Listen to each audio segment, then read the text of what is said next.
बड़ी बातचीत इंडस्ट्री के लोगों से, पूरी पिक्चर बची है अभी प्रोमो देख। मेरे किस्से सुनोगे तो रो दोगे, लश्करी खुशी बकचोदी दोनों से भली बात थी। हमें रोका था बहुतों ने, परिवार खुश मुझे तुम क्या ही रोकोगे।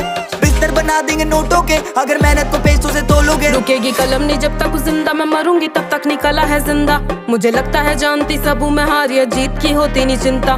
मैं सुनती हूँ लोगों को ज्यादा नहीं, पर मैं जानती सबके हूँ दिल का।